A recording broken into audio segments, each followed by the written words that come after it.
नमस्ते बच्चों, welcome back to our channel Shikshak junction. क्योंकि अब नहीं तो कब। ठीक, लास्ट की वीडियोस में हमने कुछ चीज़ें डिस्कस करी थी। एनिमल ब्रीडिंग तक हमारा जो एनिमल हस्बेंड्री वाला पोर्शन था वो हो गया था। आज हम अपने इस चैप्टर का लास्ट टॉपिक स्टडी करने वाले हैं। क्या हमने सब कुछ पढ़ लिया? ठीक है, हमने फार्मिंग के बारे में स्टडी कर लिया कि कैसे कौन कौन सी अलग अलग तरह की फार्मिंग होती है, उनसे हमें क्या क्या प्रोडक्ट्स मिलने वाले हैं, ठीक है, उनको कैसे कल्चर कराया जाता है, ये सब कुछ हमने पढ़ लिया। उसके बाद हमने ये भी देख लिया कि कैसे एक पर्टिकुलर ब्रीड उस चीज़ को इफेक्ट करती है। ठीक है, तो उसके बाद एक और जो इम्पोर्टेंट चीज़ आती है हमारी, जो हर टाइप की फार्मिंग को इफेक्ट करती है, वो होती है इन एनिमल्स में प्रेजेंट रहने वाली डिसीजेस। ठीक, अगर हमारे एनिमल्स जो भी हम डोमेस्टिकेट कर रहे हैं वो अच्छी कंडीशन में नहीं होंगे, उनकी डिसीजेस का हमें पता नहीं होगा, तब तक हम उनको ट्रीट भी नहीं करवा पाएंगे। ठीक है, तो इन्हीं एनिमल की डिसीजेस के बारे में हम एक छोटा सा डिस्कशन करने वाले हैं। एक एक करके डायरेक्टली पॉइंट पे आते हैं। सबसे पहले बात करेंगे हम किसकी? कैटल की डिसीजेस की। ठीक, कैटल में जो अब कॉमन डिसीज नहीं रह गई है या जो बहुत कम होती है, जिसके लिए वैक्सीन्स भी बहुत हद तक डेवलप की जा चुकी हैं, वो होती है हमारी काउपॉक्स डिसीज। ठीक है, ये डिसीज़ की क्योंकि स्टार्टिंग में एडवर्ड जेनर ने जो वैक्सीनेशन जो प्रोसेस स्टार्ट किया था वो इसी डिसीज़ को ऑब्जर्व करके इन्होंने स्टार्ट किया था। ठीक है, तो इसी के लिए अब बहुत सारी वैक्सीन्स हो गई हैं और ये आजकल कैटल्स में इतनी कॉमन नहीं रह गई है। ठीक है, इस काउ पॉक्स का मतलब होता है बड़े बड़े दाने बन जाना। ठीक है, जैसे आपने चिकन पॉक्स में भी अगर किसी पर्सन को, गॉड फॉरबिड किसी पर्सन को चिकन पॉक्स के टाइम पर देखा होगा तो क्या देखा होगा, उसकी स्किन पे क्या हो जाते हैं? Nodules on the skin. ठीक है, ये फॉर्म हो जाते हैं इस डिसीज में। ये होती है काउपॉक्स डिसीज। उसके बाद जो एक बहुत कॉमन डिसीजेस इन कैटल्स में प्रेजेंट रहती है वो होती है फुट एंड माउथ डिसीज। जैसा कि डिसीज के नाम से ही क्लियर हो रहा है कैटल्स की क्या इन्फेक्ट होती है, इसमें फुट और माउथ, ये दो ऐसी चीज़ें हैं जो इस डिसीज से इन्फेक्ट होती हैं। ठीक है, क्या हो जाते हैं? इसमें भी कुछ नहीं होता, ब्लिस्टर्स हो जाते हैं। ब्लिस्टर्स का मतलब होता है फफोले। ठीक है, ये फफोले जो हैं वो फुट पर और माउथ पर कैटल्स के फॉर्म हो जाते हैं। ये होती है फुट एंड माउथ डिसीज। ठीक है, उसके बाद एक और डिसीज आती है कैटल्स में, कौन सी? रिंडर पेस्ट, जिससे जो फ्लूइड होता है एक तरह का वो रिलीज होता है, फ्लूइड डिस्चार्ज होता है कैटल्स के। ठीक है, फ्रॉम आईज एंड नोज। ये होती है एक डिसीज रिंडर पेस्ट। ये भी बहुत कॉमन है कैटल्स में। ठीक है, इसके अलावा एक और डिसीज जो बहुत इन्फेक्शियस होती है कैटल्स में वो होती है एंथ्रेक्स। ये होती है हाईली इन्फेक्शियस डिसीज। ठीक है, और हाईली कंटेजियस डिसीज भी होती है, मतलब बहुत जल्दी जल्दी फैलती है ये डिसीज। कौन सी? एंथ्रेक्स। ठीक है, तो ये तो हो गई कुछ कैटल्स के अंदर होने वाली कुछ डिसीजेस। उसके बाद अगर हम बात करें किसकी? पाइसिकल्चर, मतलब फिशेस में, पाइसेस में। ठीक है, तो जो फिशेस में डिसीज होती है वो किसकी वजह से होती है? लो ऑक्सीजन कंटेंट की वजह से। अगर पानी का ऑक्सीजन कंटेंट बहुत कम है, जो किसकी वजह से पॉसिबल हो पाता है? पॉल्यूशन की वजह से पॉसिबल हो जाता है ना। दूसरा, पॉल्यूशन में ही सब कुछ आ जाता है। केमिकल फर्टिलाइजर्स हो गए, पेस्टिसाइड्स हो गए, जितनी भी चीज़ें हम इंडस्ट्रियल वेस्ट जो भी रिलीज होते हैं वो सब क्या करते हैं? इंटर्न ऑक्सीजन के कंटेंट को हमारा डिक्रीज करती है, डिजॉल्व ऑक्सीजन के कंटेंट को। BOD और DO ये आप अपने हायर क्लासेस में जाकर पढ़ेंगे। ठीक है, तो हो सकता है 8th क्लास में ही आगे की वीडियोस में आपको पढ़ने को मिले। तो ये क्या करती है? ऑक्सीजन के कंटेंट को लो कर देती है, जिससे कि फिशेज में बहुत सारी डिसीजेस होने की पॉसिबिलिटी रहती है, क्योंकि जो वाटर से ही वो सब चीज़ें ले रही हैं ना, ऑक्सीजन हो गया, फूड हो गया, तो अगर ये वाटर ही कंटामिनेटेड हो जाएगा तो ऑब्वियस सी बात है फिशेज में बहुत सारी डिसीजेज जो हैं वो कॉमन हो जाएंगी, प्रेवलेंट रहेंगी, है ना हमेशा। तो हमें फिशेज के कल्चर में इस बात को ध्यान में रखना पड़ता है। ठीक, दूसरी अगर हम बात करें तो अगर सिल्क वॉर्म्स की डिसीजेस के बारे में बात करें तो एक डिसीज जो बहुत कॉमन होती है इनमें वो होती है पेब्राइन डिसीज। या फिर इसको पेपर डिसीज भी बोलते हैं। आप नाम से ही समझो, ठीक है, तभी याद रह पाएगी, वरना कंफ्यूजन होगा। पेपर कैसी दिखती है? छोटी छोटी ब्लैक कलर के डॉट्स के फॉर्म में होती है ना पेपर, चाहे वो ब्लैक ले लो चाहे वाइट ले लो। तो यही होता है इस डिसीज के अंदर भी, इसीलिए इसको पेब्राइन डिसीज नाम दिया गया। इसमें क्या होता है, लार्वा की जो बॉडी सरफेस होती है उस पर क्या अपीयर होने शुरू हो जाते हैं, dots on the surface of the larva body, ठीक है, जिसकी वजह से ये जो है वो सलाइवा को सिक्रीट नहीं कर पाता। और हमने पढ़ लिया पिछली वीडियोस में कि जो सलाइवा है उसी से हमें सिल्क फाइबर जो है वो एक्सट्रैक्ट होके मिलने वाली है। तो अगर ये सलाइवा ही सिक्रीट नहीं करेगा तो हमें सिल्क फाइबर जो है वो कैसे मिलेगी, ठीक है। तो उसी को बोलते हैं हम पेब्राइन डिसीज। ये एक प्रोटोजोआ से कॉज होती है, जिसका साइंटिफिक नेम आपको ध्यान रखना पड़ेगा, क्या, नोज़ेमा बोम्बिसिस,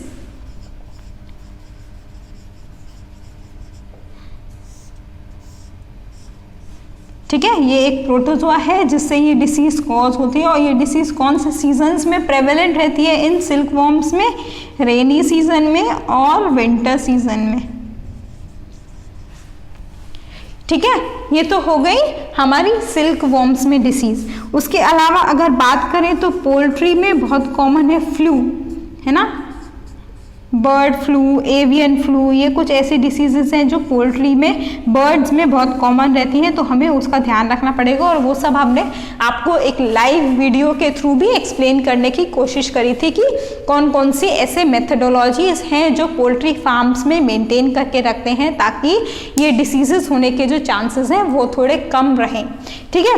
उसके अलावा एक और हमारा बचा कौन सा पार्ट, हनी बीज में, है ना।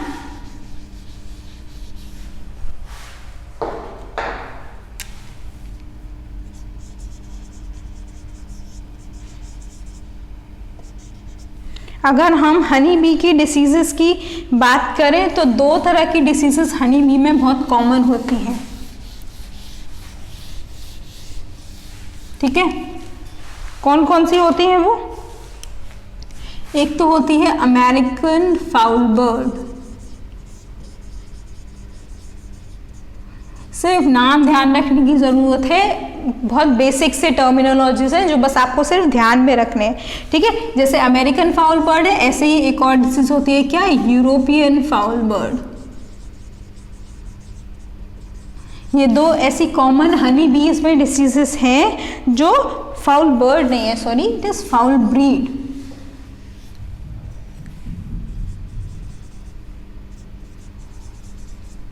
ठीक है। ये दो ऐसी हनी बीज में बहुत कॉमन डिसीजेस हैं जो होने की पॉसिबिलिटी बहुत ज़्यादा रहती है।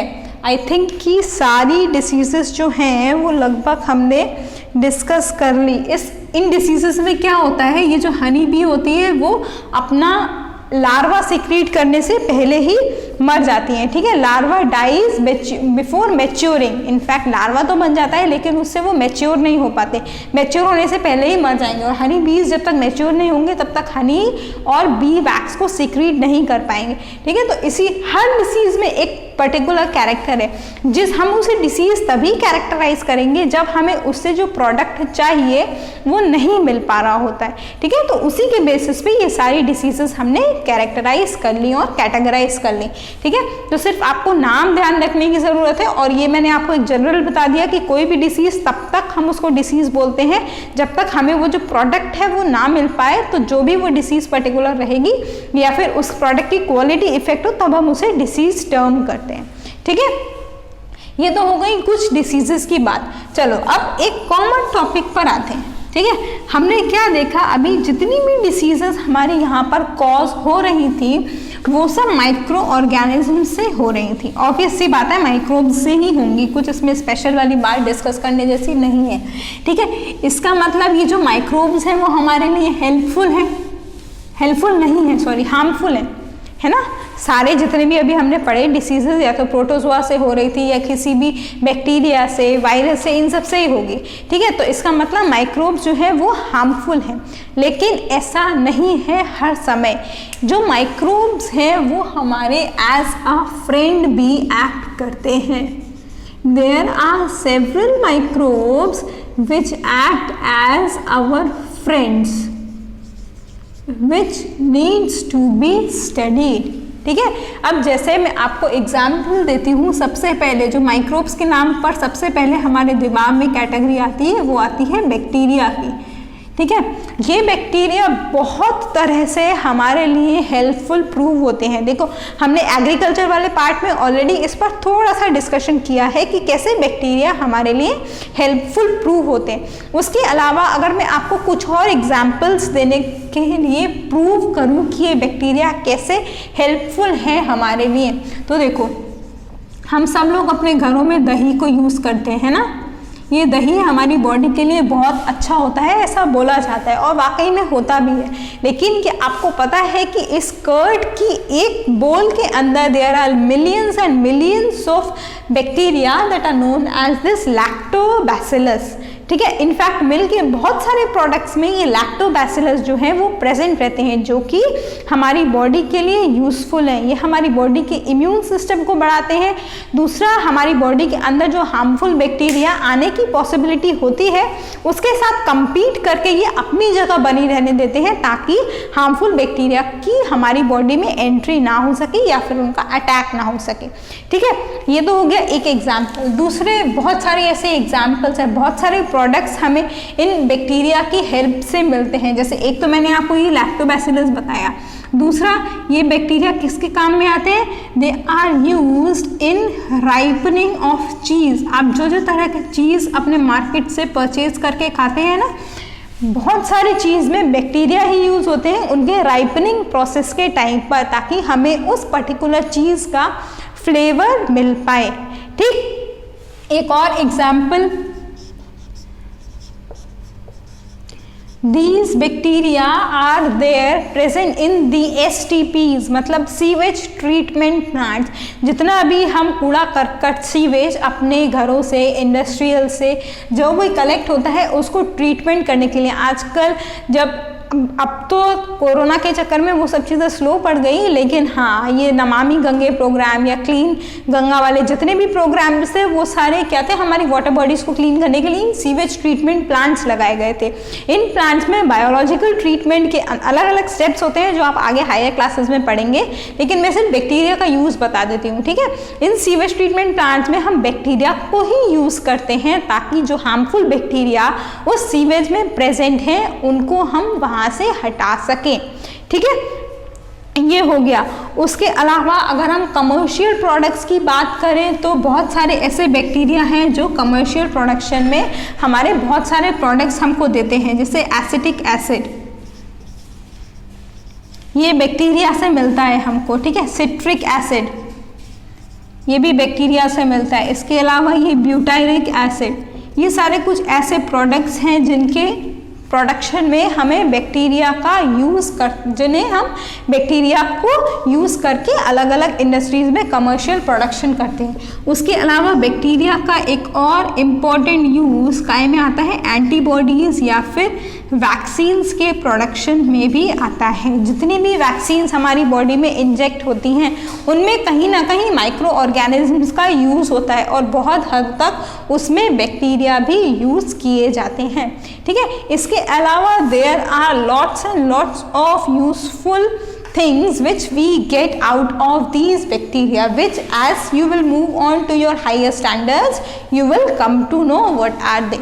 ठीक है, ये हो गई बैक्टीरिया की बात। लेकिन सिर्फ बैक्टीरिया ही माइक्रो ऑर्गेनिज्म नहीं है, इसके अलावा और भी बहुत सारे हैं, जैसे कि एल्गी, ये भी एक माइक्रोब है जो हमारी बॉडी के लिए, हमारे लिए, इनफैक्ट हमारे एनवायरनमेंट के लिए बहुत यूज़फुल है। एक एग्जांपल देते हैं, ये algae as a food supplement आजकल मार्केट्स में बहुत यूज़ हो रहा है। इन एल्गी में जो न्यूट्रिएंट्स की क्वांटिटी है, चाहे वो प्रोटीन्स ले लो, विटामिन्स ले लो, मिनरल्स ले लो, ये सारी चीज़ें इस एल्गी के अंदर बहुत प्रेजेंट होती हैं। अगर आपने कभी भी मार्केट में फूड सप्लीमेंट्स देखे हों, स्पाइरुलिना की टैबलेट्स आती हैं एज अ प्रोटीन सप्लीमेंट जो रेकमेंड करी जाती हैं लेने के लिए। ठीक है, तो उन सब में ही एल्गी ही प्रेजेंट होता है। इसके अलावा एल्गी एज अ कलरेंट भी यूज़ किए जाते हैं इंडस्ट्रीज़ में। एल्गी के अंदर जो नेचुरल कलर्स प्रेजेंट हैं उनको एक्सट्रैक्ट करके बहुत सारे इंडस्ट्रीज़ के अंदर वो कलर या उनका एसेंस, उनके जितने भी न्यूट्री कैरोटीनॉइड पिगमेंट्स हैं वो सारे डाले जाते हैं ताकि हमें अपने प्रोडक्ट्स मिल सकें। ठीक है, इसके अलावा एक और अगर हम माइक्रो ऑर्गेनिज्म की बात करें जो हमारे लिए यूज़फुल है वो होता है ईस्ट।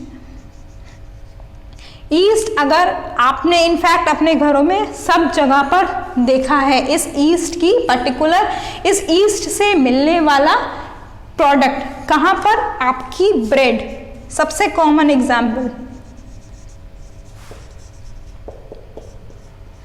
ब्रेड के प्रोडक्शन में या फिर ब्रेड से मिलने वाले जितने भी प्रोडक्ट्स हैं उन सब में किसका यूज़ किया जाता है, ईस्ट का यूज़ किया जाता है। ठीक है, ये तो हो गया बेकिंग इंडस्ट्री में ईस्ट का यूज़। इसके अलावा ईस्ट का एक और मेजर यूज़ होता है कहाँ पर, फर्मेंटेशन के प्रोसेसेस में।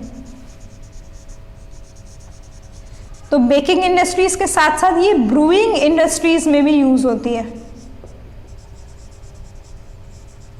जितने भी अल्कोहलिक प्रोडक्ट्स हैं, वाइन, बियर, ये सारे आते हैं हमारी ब्रूइंग इंडस्ट्री में। ठीक है, तो इन सब को प्रोड्यूस करने के लिए जो प्रोसेस हो लगता है उसको हम बोलते हैं फर्मेंटेशन। इस फर्मेंटेशन में भी इस ईस्ट का ही यूज़ किया जाता है। ठीक, इसके अलावा आजकल के सिनेरियो को अगर हम ध्यान में रखें तो क्या चल रहा है, वायरस का टाइम चल रहा है ना, तो इस वायरस को हम कैसे भूल सकते हैं। हालांकि ये जो कोरोना वायरस चल रहा है वो हमारे लिए यूज़फुल नहीं है, लेकिन ऐसी बहुत सारी चीज़ें हैं जो इन वायरसेस को यूज़ करके मिलती हैं। बहुत सबसे ज़्यादा प्रोड्यूस होने वाली चीज़ क्या है इससे, वैक्सीनेशन वाला पार्ट। पोलियो वैक्सीन जो हम सब ने बचपन में ली होगी है ना, 2 बूंद जिंदगी की, ये पोलियो वैक्सीन को मैन्युफैक्चर करने में किसका यूज़ किया जाता है, जो वायरस हमारी बॉडी में पोलियो की डिसीज़ को कॉज करती है वही वायरस को कुछ ऐसी क्वांटिटी में जितने भी साइंटिस्ट हैं, जितने भी इंजीनियर्स हैं, वो उस क्वांटिटी को मैनिपुलेट करके ध्यान में रखते हुए उसको पोलियो वैक्सीन में यूज़ करते हैं ताकि वो हमारी बॉडी को प्रोटेक्ट करने का काम करे और उससे डिसीज़ कॉज नहीं हो। ठीक है, तो ये होते हैं वायरसेस का यूज़। इसके अलावा और हर माइक्रो ऑर्गेनिज्म का बहुत सारे यूजेस हैं जिसको इस लेवल पर एक साथ आपको नहीं बताया जा सकता, लेकिन जैसे जैसे आप आगे पढ़ते जाएंगे वैसे वैसे आपको ये बात क्लियर होती जाएगी कि माइक्रोब्स सिर्फ हमारे लिए हार्मफुल नहीं है, हमारे लिए यूज़फुल भी हैं। ठीक, तो इसी के साथ हमारा ये पूरा chapter food production and management खत्म होता है।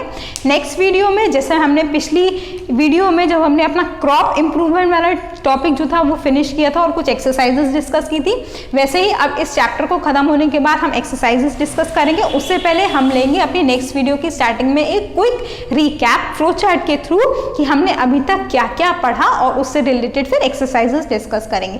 Right, so see you in the next video. Till then if you have any doubts, do ask me in the comment section before we start discussing the exercises. I hope that you are well understood with the chapter, whatever we have tried to explain you in our videos. Don't forget to like and subscribe our channel. Have a good day. Take care. Bye bye.